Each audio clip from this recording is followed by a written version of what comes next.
Okay, hi everyone. Since two of you did not able to attend our face-to-face class, so that I will record this video for you. So please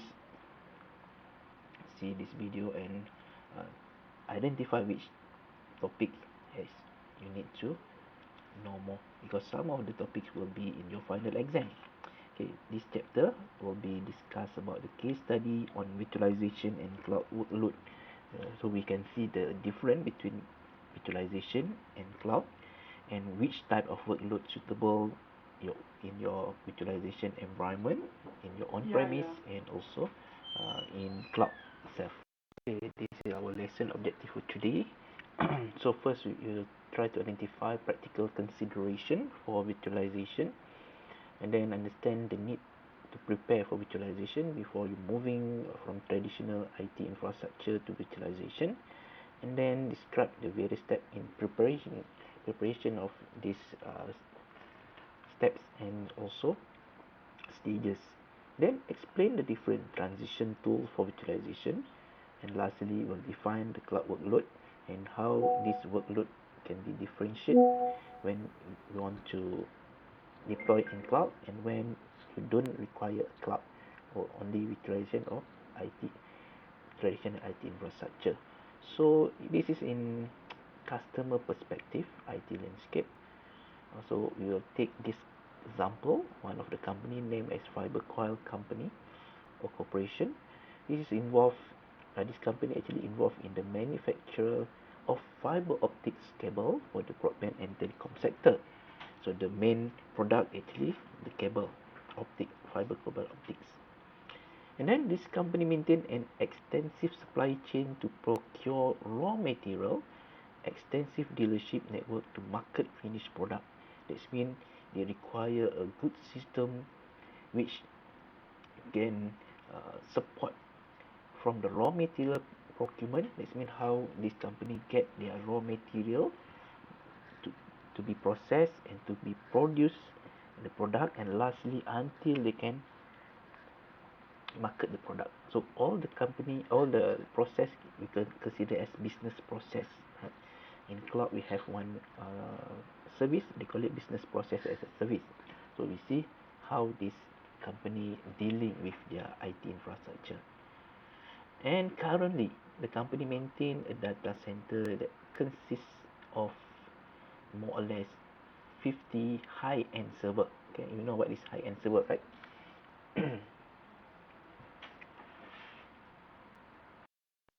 We go in details. You need to know what is the function of the data center. We discussed some of the component last time. For hardware, we have three main components: the compute, which consists of CPU and memory, and then we have network and also storage. But there are a lot more supportive or support system or support infrastructure, like your electricity, HVAC, heat, ventilation, air condition, and cooling system, right, and others, right? That's the support component. But the three main component is there.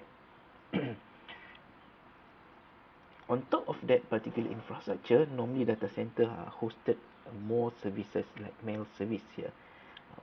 One of the important service for company actually mail service or email service, which provide email to all staff, supplier, dealer, and logistic partner or personnel. Right?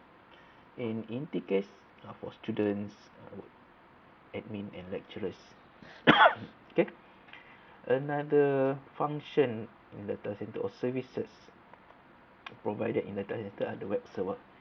Normally, your web server will maintain the information of the products and service of the company, and also provide front end for data entry. So the web application like you have here in your Canvas, your student information system actually are running in your web server. But some of students still confused about the HTML and the server-side scripting. Until their final year project, they still confused about that. Some of students just providing storage. We learn about S3 storage, right? Cloud storage to hosted their web application. This cannot be done because for web application you require web server. For HTML or static web, yes, you can just run it in your storage directly in your storage. Once your storage have the IP, then you can access through the IP. Differently, for dynamic web application, you require web server like Apache, IIS, Engine, Tomcat, right? A lot more web server. I think I show you the top 10 of the web server last time. This is the thing, right? Apache have Engine, IIS from Microsoft. So normally for container nowadays they are running Apache Tomcat, okay, together. And complementary of the web server, normally we are require database, right? For still application that running in your server side scripting, so dynamic application, normally you require database server.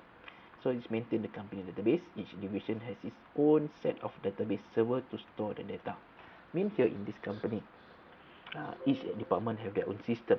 The owner of the system have to maintain their own database for their application. So we are dealing with database when you have dynamic application, not only web application, your mobile apps, and also the internal or your intranet application. So database consider one of the main important component in your data center. So later you can see database can be replicate. We have also replica for database and others for high availability database. And then some of the company also running ERP in the data center. Enterprise resource planning, which provide function for supply chain management, business intelligence, asset management, finance, HR, sales, and others. Normally, ERP consists of a big system which manage this kind of thing. Right? For example, HR itself. HR itself, you can see a lot of features, right? For salary, for living, training, and many more.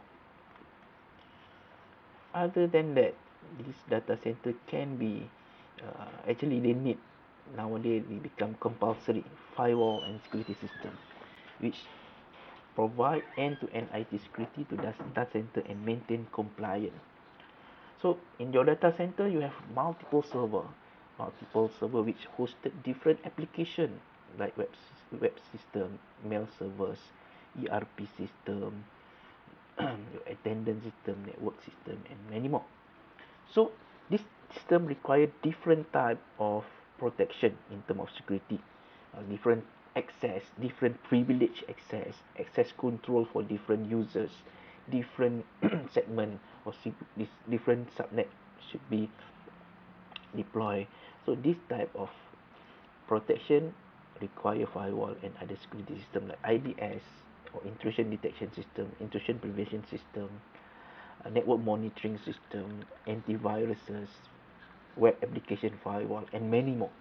This is the thing, okay, to maintain compliance. Because if let's say you are running system which require payment, which require credit card payment, they require to comply with PCI DSS, payment card industry data security standard, which require a lot of protection measure in place. Without the protection measure, you not comply with their requirement.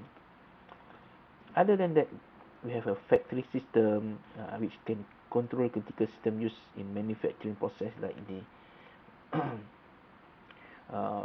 car manufacture, like in this study, in this case, we have production of this cable, right? This is considered the manufacturing part. Also, some of the data center host the test and development environment, which serve the test bed for software upgrades, patches, staging for new software to production system before it will be deployed for the end user. You see, some of the company have their own in their data center. Some of it they are running in cloud. Okay. Other than that, we in data center also can has remote desktop and server, which used by office that are located remote place to upload data to the main data center regularly. And you see last time application virtualization, desktop virtualization, right? Actually, they are running in this remote desktop. Okay. And lastly, some of the component actually we can consider as disaster recovery site. This data center is exact replica of the critical system running at the primary site, which means there are some condition where data center is not hosted the production system, but it become disaster recovery site, which actually replicate the primary data center in case of the primary data center have been damaged or have some incident, so that they will running in that particular data center. Because if your primary data center down because of disaster, because of malware whatsoever, so you need another data center to be run in order to continuing your business, continuing your application services to your customer, so that your business will be continue, so your profit will be also continue. If you don't have disaster recovery site, the high chances of business not continue will be higher. That means your business step or business losing their profit, losing their customer will be higher. So you need this kind of disaster recovery site, especially for critical system that require running 24/7, right? High availability requirement and others. So this is the function of your data center. And then we see the trigger for virtualization, when actually virtualization required. For example, the customer is planning to optimize the current infrastructure and improve overall manageability while reducing costs. Then virtualization is one of the options. In addition to this overarching goal of optimization, the customer had additional trigger to begin looking at the latest trend IT, which is include virtualization. Okay, not only the either technology, but virtualization can be help or can be assist in optimization part. And then a large set of server in customers data center are approaching to the end of their maintenance life cycle. So meaning here, if let's say you have large set of servers, that means your server, most of your servers actually already reach, for example, for 5 years, you have some sort like maintenance years until 5 years, then approaching the due date will be there, then you can consider to virtualize the new infrastructure later. Then the growth of the customer IT data center has largely been ad hoc. That means you cannot predict, right? You cannot predict the growth. Sometimes it will be scaled out, sometimes scaled in, ad hoc. Primarily driven by immediate need and requirement of individual department in the organization.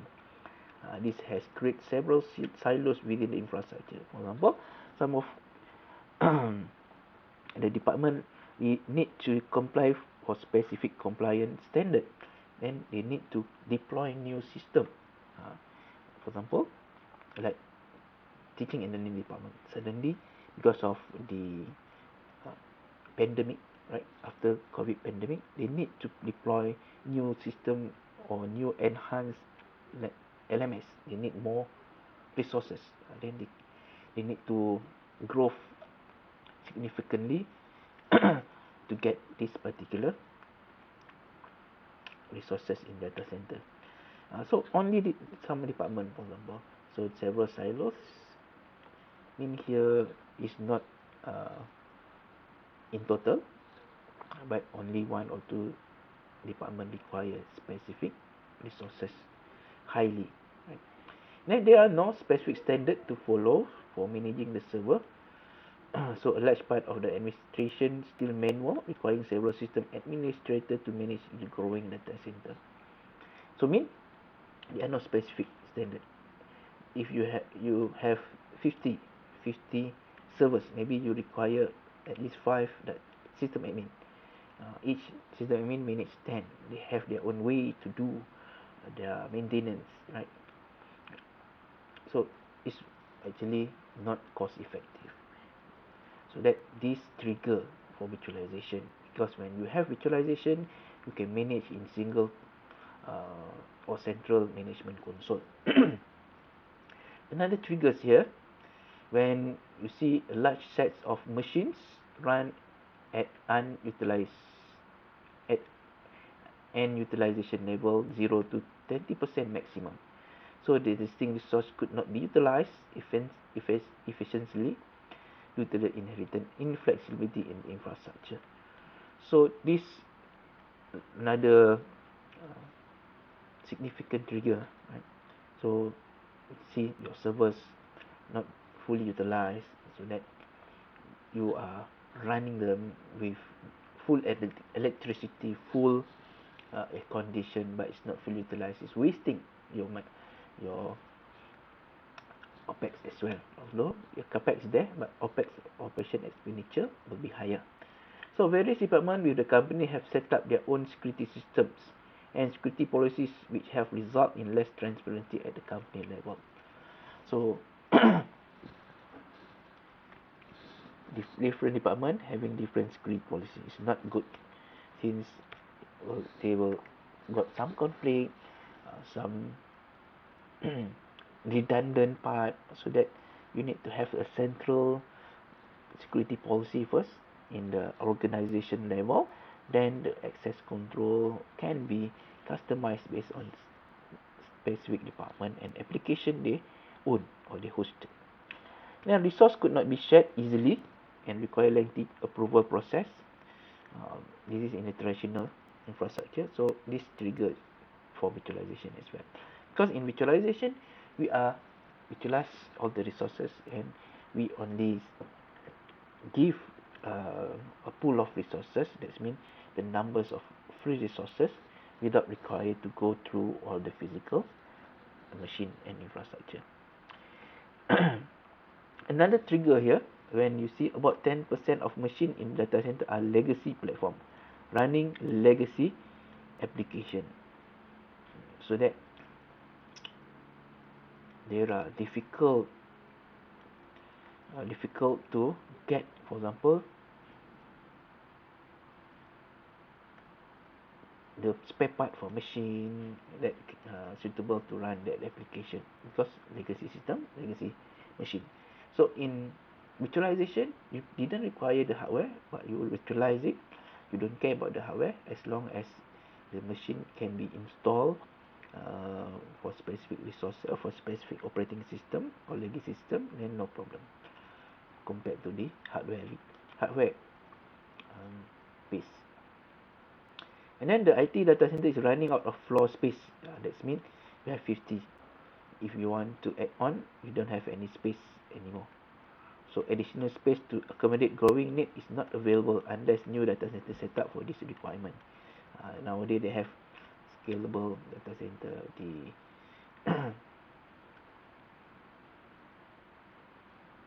additional part can be put together. But however, if you are having very limited space, like in IT, maybe we have server room only can accommodate 50 servers.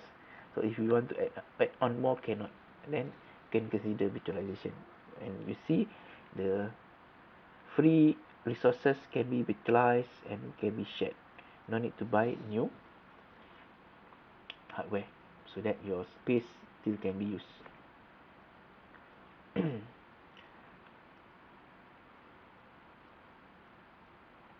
Okay, I think that's all for part 1. Later we'll continue for part 2 for virtualization preparation. Okay, thank you.